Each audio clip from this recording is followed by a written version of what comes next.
You talked about the rights of obtaining the rights from CBC of the neighborhood and things. How did the copyrights work then, particularly with the music that you and Josie wrote? Well, early on, Josie and I, of course, wrote a lot of music for the Children's Corner. And people, I think their name was Bregman, Vaco, and Kahn, came and said, we will make a songbook for you, and we will pay for a record if you will sign over all your copyrights to us for $1 a piece. And we didn't know. I mean, we were babes in the woods. We signed all of the copyrights to those early songs to this music company. They fulfilled their part of the contract, which was making a long-playing record and a songbook. But they also owned the copyrights forever. And so some of those early songs, if I want to use them on the neighborhood, I have to pay to use them on the neighborhood.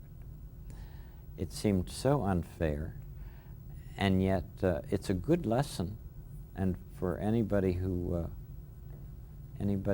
watching or listening, it would be wise. Of course, I don't know that anybody these days are as I shouldn't say dumb, but well, I guess it was dumb, are as naive as Josie and I were at the beginning.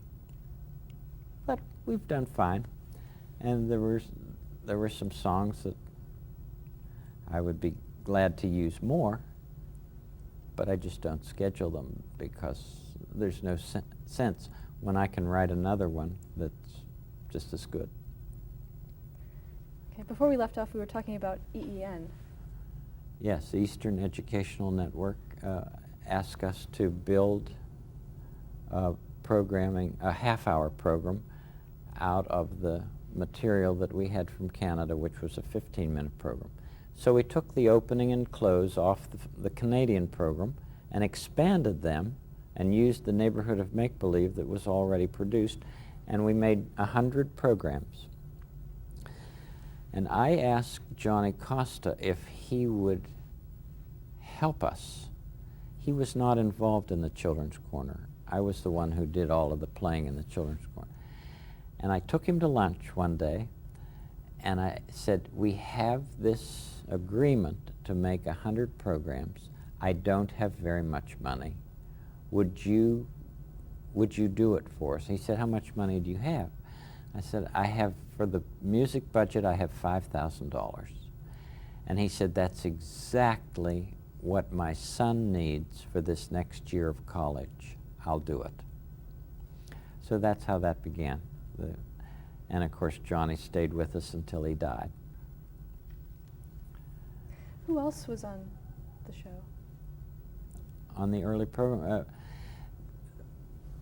I remember knowing that we would have to have somebody who was in charge of props. And I talked with a friend of mine who knew David Newell. And he said, you know, the perfect person would be David Newell. And I said, well, where is he? He said, well, he happens to be in England at the moment. He had lived in Hawaii. I mean, David is the most eclectic man and wonderful person, as you know. And so we wired him in London, and he accepted the position, and he came back. And of course, that's how Mr. McFeely started. He did the props, but he also did Speedy Delivery. And as I say, when you look back, you know, hindsight is much easier than foresight, but you look back and you think, all of these people came along at just the moment that they were needed. And it's still happening. You know, it's still happening. I had written a script thinking that this young Spanish-speaking man in California would be able to do this part. Just so happened he was teaching school, and just like him. He would not leave his class to come and tape for a week. He said, they need me at the end of the school year. So we found this other young man in New York who was delighted to do it. He's turned out to be wonderful. What can I say? What about Betty Aberlin? How did she join? Oh, Betty came early on. We put out a general talent call saying that this was what we were going to do for the EEN, and anybody who was interested, please let us know. Well, Betty's former husband was a doctor here in Pittsburgh, and Betty's an accomplished actress, but she was living in Pittsburgh. So she knocked on our door and said, I sure would like to help. Well, she was a great addition, of course. And as a matter of fact, she's somebody who talks a lot about whimsy, too. She loves whimsy. And also Emily Jacobson was our poetry lady on the Children's Corner, as well as the early neighborhood programs. And Emily and Daniel had a relationship that was really tight. Emily taught Daniel his favorite poem, and it was written by a person by the name of Moloch, I believe. And it says, if you can't be a pine on the top of a hill, be a shrub in the valley, but be the best little shrub by the side of the rill. If you can't be a woods, be a tree. If you can't be a highway, then just be a trail. If you can't be the sun, be a star. It isn't by size that you win or you fail. Be the best of whatever you are. And if you go out in the hall and go to the water fountain, right above the water fountain, you'll see that the rooms around there are dedicated to Emily Jacobson. And then it says, beloved poetry lady of the Children's Corner and the neighborhood. And then underneath it says, be the best of whatever you are. Emily was from Britain. And she had seen the Children's Corner. And one day she just arrived at the station and said, is there anything I could do for you? Well, with that accent, you know, when you're doing an hour a day, you're mighty glad for people to show up on your doorstep. How about Joe Negri? Oh, Joe's, as you know, a fabulous musician. And how did it start that he became Handyman Negri? I don't know, it seems like he's always been with us. But, of course, Johnny Costa would have known Joe. And, in fact, Johnny attracted a lot of first-rate musicians to the program. People wanted to come and play with John. And that's what it was. It was playing with people. You know, playing with people who just loved their métier, loved their craft. That's what we all did. From the very first, there was a visitors gallery at WQED early on. Great, big, long visitors gallery. Classes used to come from schools and things, and they'd just look down. It was on the second floor, and they'd look down these glass windows and watch us making the program. And I think what they got from that was, hey, here are people who are having a good time.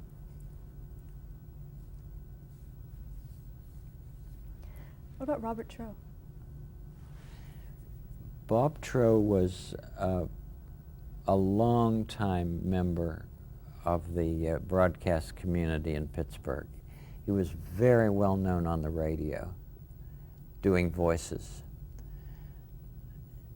And I just thought up these characters for him. In my child development work, I knew that very young children, as they were learning their language, once they had mastered their English, they loved playing with words. They loved to do nonsensical stuff. They just, there's something about the tongue that likes playing with syllables. Well, that's how Robert Troll began.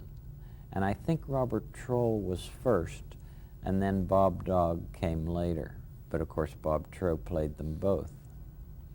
But such a gifted man. I'll never forget the day he walked in the studio. You know, Studio A next door is very large. It's the largest studio in Pittsburgh. It's 80 by 80. And the neighborhood of Make-Believe takes almost the whole studio. It's so big. Bob Troll walked in one day and he looked at the whole place set up with the Eiffel Tower and the castle and the factory and the tree and Lady Elaine's museum go around and Daniel's clock and all of these fanciful places. And he said to everybody, you know, I remember when this was all farmland. What about Chuck Aber? Chuck Aber came later. He and Maggie Stewart were very close friends, and it was fun to develop Westwood for them. And I like the idea that Maggie is the mayor of Westwood and Chuck is her associate mayor. Chuck is a very gifted actor, and so is Maggie. They both are fluent in sign language. They and Michael Moritz are the sort of new generation of the neighborhood. Michael is our new musical director. They've all known each other and grown up together. It's really fun to work with them. Chuck is so gifted and always so well prepared. And he and Maggie, when they go on personal appearances, the kids just love them.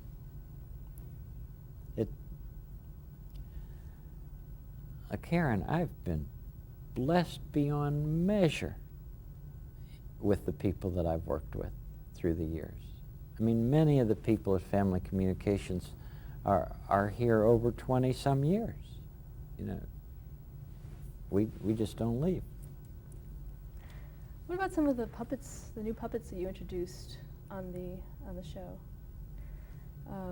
Dr. and Mrs. Frog, Queen Sarah. Yes. Well, King Friday thought that it would be nice to have a wife, and so Queen Sarah came along. Her name was Sarah Saturday, and she came along, and it gave us a chance to have a wedding on the neighborhood. It gave us a chance to have the birth of a child, to deal with that. And there was Harriet Elizabeth Cow. Sarah, of course, is the first name of my wife. My wife's name is Sarah Joanne. And so, of course, she would be the queen. But Queen Sarah, I'm in charge. Let me see here. well, she's not here. But she's in charge of Food for the World. She's the president of Food for the World, which every once in a while they'll refer to, you know, she's going to have a meeting for Food for the World, and they collect stuff and take it all over the world. Harriet Elizabeth Cow, my aunt's name was Harriet Elizabeth Rogers, and so the teacher in the school is Harriet Elizabeth Cow, and Bob Trow did her voice, so we won't have her now. And there's Purple Panda. And Lady Elaine discovered Planet Purple, and of course that's where she met Purple Panda. You know, this is a history of a a make-believe universe, you know. The ties are intricate. Talk about some of the other puppeteers you had working with you. William Barker. Oh, Bill Barker. Bill was a very good friend of mine from, well, he's a minister, and he was at the Bower Hill Church here in Pittsburgh and loved anything Scotch.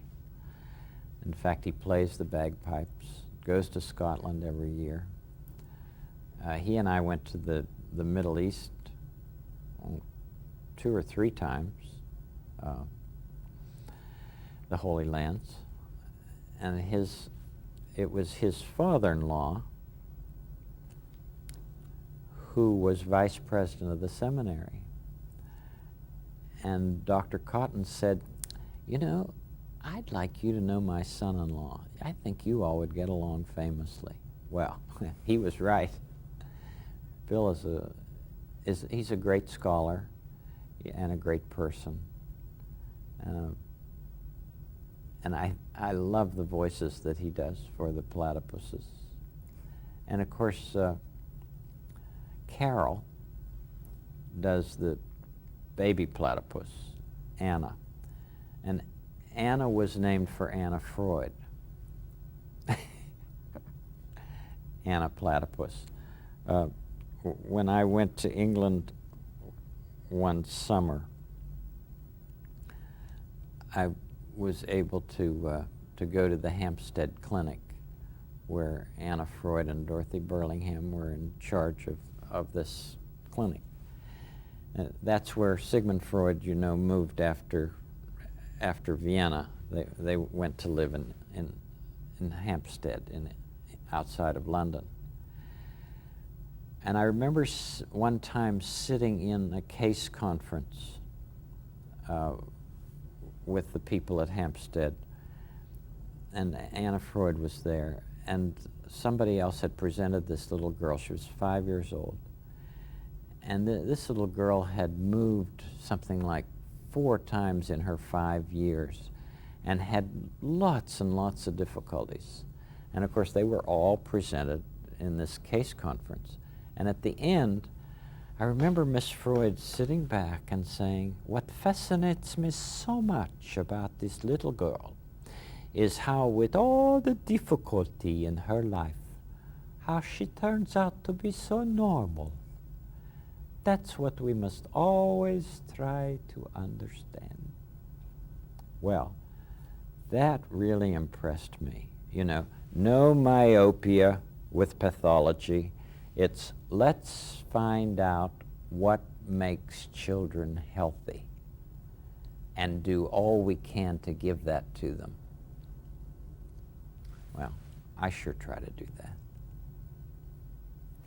Talk about putting the show together. You write the scripts. Mm-hmm.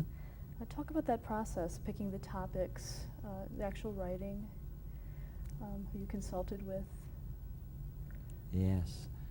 Well, as long as Margaret was alive, she and I would talk about possible themes, and I would always, I remember even when I was in Nantucket, I would call her. One time, we decided that we should write a song about permissible regression. You know, regression in the service of the ego. And I thought long and hard, how can I do that? And I remember coming to me in Nantucket. I called her up and I said, what do you think of this? Sometimes you feel like holding your pillow all night long. Sometimes you hold your teddy bear tightly. He's old, but he's still strong. Sometimes you want to snuggle up closely with your own mom and dad at night. You even need the light sometimes, but that's not bad. Please don't think it's funny when you want an extra kiss. There are lots and lots of people who sometimes feel like this. Please don't think it's funny when you want the ones you miss. There are lots and lots of people who sometimes feel like this. Well, she was so pleased. And the last verse, I mean, there are several verses, but I remember the last verse saying, and I remember, you know, writing this out in the workhouse, right there at the lip of the sea. Oh, there's nothing better for me than being right beside the sea. In the long, long trip of growing, there are stops along the way for thoughts of all the soft things and a look at yesterday, for a chance to fill our feelings with comfort and with ease, and then tell the new tomorrow, you can come now when you please. So please don't think it's funny when you want an extra kiss. There are lots and lots of people who sometimes feel like this. Please don't think it's funny when you want the ones you miss. There are lots and lots of people who sometimes feel like this. Now, that's our response to what the people in the field of child development would say, permissible regression. Regression in the service of the ego. In other words, stepping back and feeling that it's all right to do younger things in order for you to then later go forward.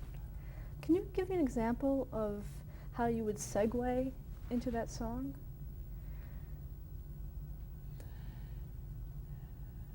We might have a theme in which King Friday and Queen Sarah have to go off somewhere to work for a whole weekend, and Chuck Aber would be the babysitter for Prince Tuesday, and Prince Tuesday would have fun together until it was time to go to bed, and the prince was starting to feel, I can't stay brave for this whole evening. And Chuck Aber would say, please don't think it's funny when you want an extra kiss or the ones you miss, you know. There are lots and lots of people who feel like this. And then that helps the prince know that he's not alone in those feelings. It also helps the people who are listening to what the prince and Chuck are saying to know that they're not alone, and that it's okay to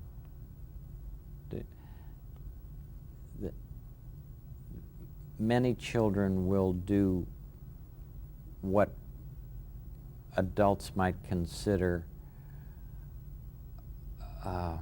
inappropriate things for their age when they happen to be feeling stressful.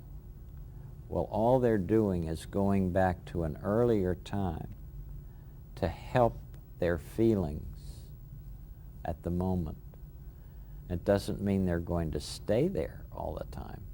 It just means that they're regrouping so that they can take the next step in their own development. Can you describe, for those who may not have seen Mr. Rogers, exactly how the format of the show? I come in at the beginning of the program and sing Won't You Be My Neighbor? And I just change into a sweater and sneakers, and often I bring something that launches us into. I don't suppose it would be helpful to talk about the computer site, but that shows a lot of what we do. You know, the pbs.org/Rogers. I those sweaters that my mother made. You know, that was and just get comfortable and then talk with the children about what we might be doing. And then I might take them to a dance studio, or I might take them to a place where somebody's making pottery, or we might go to anywhere that might be of interest. In this last group of programs, we went to George Rhodes' place, where he manufactures these enormous ball machines that the balls go along these tracks and hit gongs, and I mean those installations are huge. And we went to his place in Ithaca and taped with him, and he said, you know, it all starts with one idea. And oh boy, do I like children to hear that. You know, that's where everything begins. Now, when you go to a place like that, do you talk to them beforehand, or do you go in and just want them to tell you and the audience at the same time about what they do? Yes, invariably, I just want them to show what they're interested in. And hopefully they'll look enthusiastic about it still, you know. But I prepare the children for it. I tell them that I'd like them to come with me to this place, and usually I tell them what it's about. And then there are other things that we do, like going to a hospital to show the children an emergency room and what you might expect there. I mean, a simple thing like a papoose board for a very young child can be very frightening. Well, I had them put me in a papoose board so that children could see that, well, Mr. Rogers did it, it must be okay. You know, because I do think that the children trust me. Because if something's going to hurt, I'll tell them. You know, and if it's not going to hurt, I'll tell them. And practically every program we go somewhere or do something beyond the studio. Then when I come back, we recap that, and then I say, let's just have some make-believe. And then when we go to the neighborhood of make-believe, there's usually something in the previous reality that triggers what happens in make-believe. Can we first talk about what do you use to transition to the land of The make-believe? trolley? Oh. Yeah, how did that come about? Well, the trolley was already on the children's corner. It moved along the set just kind of just for movement. It never really went anywhere that I know of. But in Canada, as a matter of fact, this trolley is a Canadian trolley. It was made for the program in Canada. Let's stop there to change the tape.